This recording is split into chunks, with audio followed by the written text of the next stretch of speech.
I can't tell you much of anything. I've been admonished. I had to sign like NDAs and everything. So yeah, so it's I can't tell you much about Final Space except that it's awesome. Except that it's gonna be good, and there's stuff happening, and what you think it's gonna be probably isn't what it's gonna be.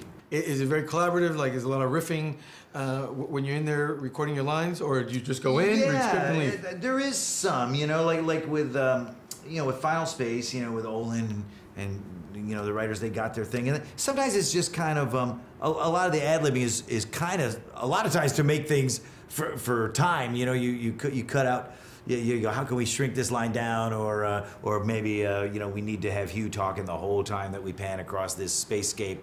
We need to build on this line. So yeah, you kind of just grind it till you find it, you know. But it's grind it till you find it. I like that. Till you find it, baby. And Hugh's fun because he's kind of unlike the kind of stuff I usually do. I usually tend to play like really high energy characters, and Hugh is kind of always kind of in control, and he's very, you know, he's kind of the AI of the ship, and he wisecracks with Gary, but he's also very parental and calm, like he doesn't lose his cool. Gary, you may have a problem. So that's, for me, that's harder than like going crazy.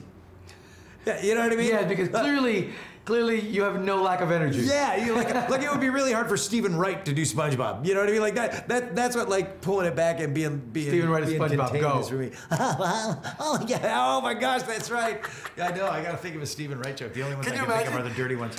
You're also here at the show this year talking about the 20th anniversary and the reignition of Spyro. Spyro 20th anniversary, yes. A video game series that has a fan base and a passion behind it, like few others. A lot of video games come and go. Spyro's huge, you know, yeah, and Spyro kind of came and went, I thought, you know. I mean, I knew he had a following, but I haven't really done Spyro since 1998, you know, or yeah, 1998, 99. And you know, I did 2 games. And you were done, and that's it. Yeah, you do the gig, and then one thing that I noticed starting to happen at other cons was people just having you sign Spyro stuff. Like, and a lot of times it was their copy of the game that they played when they were little kids. All like, beat up and worn. All totally beat up, exactly. The booklet, like, all shredded. You Purelled your hands after you touched it. Exactly. You back in the closet. Yeah, who knows how many bowls of Captain Crunch got spilled on this over the years. But they, it's funny, and then sometimes all the packaging you'll be missing, they just have you sign the disc. And I remember like a couple of years ago going, wow, there's kind of a spike in Spyro awareness happening. Is it fun revisiting the voice and the character after 20 years? Yeah, it's fun. It's like a, you know, it's like a puzzle that you solve. You know, you got to go back and listen. Wow, I haven't heard Spyro in a long time. I'm trying to still sound young and enthusiastic. You know, you don't want to think, wow, Spyro got old. You know what I mean? Come on, Sparks, let's go to Dragon Shores.